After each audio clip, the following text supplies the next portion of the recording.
A primeira coisa que eu queria trazer é, pensando no perfil neuropsicológico e erros, eu vou falar das duas coisas ao mesmo tempo.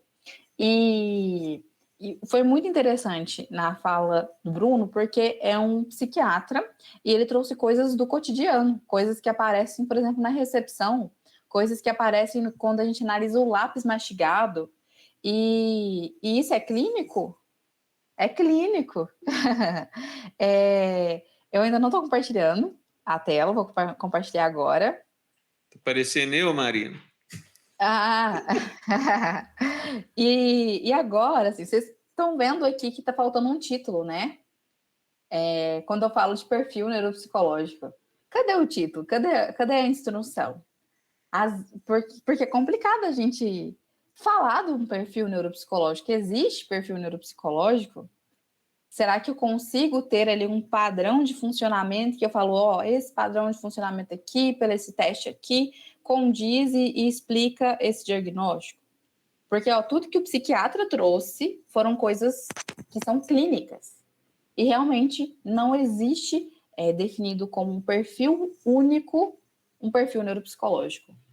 Então, aqui a gente vai trazer o que a ciência vem mostrando sobre um perfil neuropsicológico, mas que mesmo encontrando déficit de função executiva, pode não ser explicado por um TDAH. Ou eu posso ter uma pessoa que preenche todos os requisitos que o Bruno trouxe e não encontre déficits nos testes neuropsicológicos. E aí ela deixa de ter TDAH por isso? Não deixa, porque é um diagnóstico clínico, tá? Então, pontuando isso, agora eu vou apresentar um perfil neuropsicológico. Um dado importante é a gente se basear em coisas que são feitas por pesquisadores, compêndios robustos, autores que realmente estudam isso. Hoje em dia, o TDAH ele é muito visado, muito vendido, e teve recentemente um estudo que analisou vídeos virais de TikToks relacionados ao TDAH. Vocês viram isso? O material foi um estudo científico que pegou os vídeos virais do TikTok, Instagram, Facebook e analisou, e que tinham mais de 20 mil visualizações, os vídeos para entrar 20 milhões de visualizações, assim, para entrar nesse estudo, e 74% dos estudos analisados continham informações falsas. Então é muito sério a gente estudar TDAH, é muito sério a gente fazer uma análise clínica sobre esse tópico e entender que não existe um perfil clássico, existe um perfil clínico. E aí, pensando no perfil neuropsicológico, a gente encontra aí as funções executivas como um domínio importante para fazer essa análise do que seria ou não seria um possível TDAH. Então, as funções executivas, do ponto de vista neuropsicológico, é aquela função que tem a ver com sequenciamento, planejamento, manipulação de informação na cabeça, atenção. Então, mas a atenção não é uma função diferente? Teoricamente. Mas pensando em funções executivas, como uma função que está ali no meu lobo frontal, ela também participa de funções atencionais. Para me controlar e sequenciar alguma coisa, eu tenho que ter atenção. E as funções executivas, ela é um domínio importante para pensar esse perfil neuropsicológico. Os déficits das funções executivas foram bem ilustrados pelo Bruno na nossa aula. E o que eu gostaria de trazer para vocês é que existe sim alguns testes que avaliam as funções executivas e a atenção, e é importante a gente entender que até esses testes a gente vai ter que fazer uma análise quanti e quali. Então, por exemplo, eu avaliei essa semana um paciente que eu fiz o teste FDT. Para quem não conhece, o teste FDT é um teste que avalia atenção, função executiva, tempo, acertos e erros.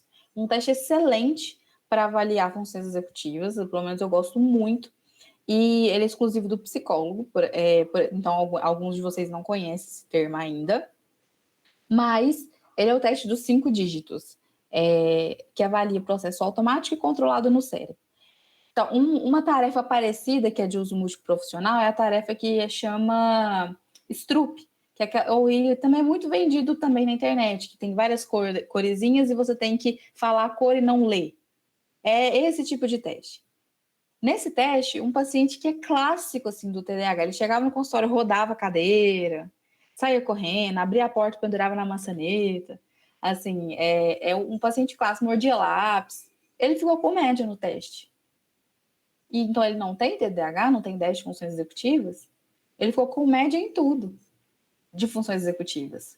Mas para ele conseguir fazer o teste, ele balançava o corpo, pegava o livro, andava, escondeu debaixo de um sofá para evitar estímulo e repetia a prova para conseguir dar conta da tarefa. E ele só se motivou porque ele viu que era cronometrado e ele queria ser o mais rápido do meu consultório. Mas olha o sofrimento por trás do teste. Se esconder, evitar estímulo, fazer o teste sofrendo. E quando acabou, ele falou: você nunca mais me faz passar por isso, ou eu não volto aqui. Ficou com média no teste, mas qualitativamente a troco de muito sofrimento. Então, o meu dado neuropsicológico vai mostrar que ele está dentro do esperado para a idade. Mas e o por trás? Mas é importante eu ter um parâmetro, até para eu saber discutir esse parâmetro no meu relatório, com os pais. Porque o mesmo sofrimento que eu vi ele executando uma tarefa de esforço mental prolongado, a professora deve ver o tempo inteiro. Os pais devem ver o tempo inteiro. Não quando ele só está fazendo a tarefa, mas também quando ele tem que guardar os brinquedos, quando ele tem que parar o que ele está fazendo, escovar o dente e ajudar a guardar as compras. É muito sofrimento. Um outro viés, déficit de funções executivas, déficit de atenção. Então, o TAC é uma tarefa de atenção por cancelamento de uso multiprofissional. E aí as crianças ficam na média. Então, elas não têm prejuízo de atenção? Na verdade, elas têm sim um prejuízo de atenção, mas qual que é a característica da tarefa? É um teste que dura 1 minuto. Então, eu consigo modelar minha atenção em 1 minuto, talvez. E aí, eu fico com média no teste. Ou ao contrário, ficou na média, mas a qualidade foi ruim. Pulou linha, não consegui, marcou elemento errado. E aí no teste, não necessariamente a gente analisa os erros, porque a gente analisa acertos. E na forma que ele foi validado, não há subtração disso. Mas é um dado qualitativo importante para eu discutir esse achado neuropsicológico. E também analisar o QI. E o QI, o que é esperado? A gente encontrar discrepâncias. Quando a gente avalia a infância e a adolescência, a gente analisa manipulação de informação na cabeça por 2 tipos de tarefas, para avaliar a questão da memória operacional. Mas eu estou avaliando a atenção do paciente o tempo inteiro. Nos testes que eu avalio o vocabulário, chega no item 40, assim, 30, um paciente com TDAH ele já está chutando, ele já fadigou. Então, é porque ele tem também um déficit no QI verbal? Não. É porque a fadiga foi tão grande que ele nem conseguiu dar o melhor dele, mesmo sabendo que aquilo ali está preservado. É esperado, então, a gente encontrar discrepâncias, então é muito importante a gente analisar essas discrepâncias, mas entender que a análise de cada subteste é fundamental numa análise do perfil de alguém com TDAH. Eu tenho um paciente que tem dupla excepcionalidade, TDAH e altas habilidades. Ele ficou com tudo muito superior, mas um teste que tem a ver com velocidade de processamento, então que era reproduzir coisas, ele ficou baixo porque durante o teste, que é 2 minutos, ele pegou o lápis e começou a contemplar o lápis e rodar o lápis. E aí você tá com tempo. Aí ele, é. E aí ele voltou. Mas isso já passou 30 segundos. É porque ele tem déficit de velocidade de processamento? Não. É porque a qualidade do teste fez com que ele tivesse um prejuízo ruim na tarefa. Então, entendam que o dado é importante para você ter métrica. Fazer um diagnóstico é algo que pode até ser simples, né? Sim, mas é muito complexo. E a gente precisa entender essa métrica para saber o que nós estamos falando, entender que existe um perfil de funcionamento, mas os instrumentos em uma análise, um perfil neuropsicológico, é uma ferramenta para a gente atingir um fim. E mesmo o resultado dando preservado, o que a história clínica diz sobre isso? Por que está preservado? Não existe diagnóstico no adulto, que começou agora o sintoma, Mas por que chegou na vida adulta? Por que chegou no idoso? Eu tive um caso de um paciente que estava super desorganizado no idoso e ele tinha TDAH não diagnosticado a vida toda. Olha que interessante, né? E pensando nessa análise quanti e quali, nós temos aqui várias entrevistas e instrumentos que ajudam a gente a nortear e pensando em ferramentas neuropsicológicas. Então, um muito comum, que vocês já devem conhecer, é o SNAP-4, é um questionário de perguntas que você preenche, a escola preenche, o pai preenche, e eu gosto também de perguntar para a criança alguns desses sintomas para ver o que ela percebe sobre os seus próprios sintomas. Lembrando que é uma escala traduzida e validada baseada no DSM, mas que participa aí dos sintomas que o Dr. Bruno falou. A SRS-18 é uma escala parecida com o SNAP-4, mas usada no adulto. O SNAP-4 são 18 itens, os primeiros 9 itens de sobre desatenção, os 9 itens seguintes de sobre hiperatividade. Para ser clínico, tem que ter 6 itens, bastante ou demais, nas duas escalas, tanto desatento, tanto hiperativo. A SRS-18 são também 18 itens, mas para ser clínico precisa apenas de 5 em cada um dos domínios.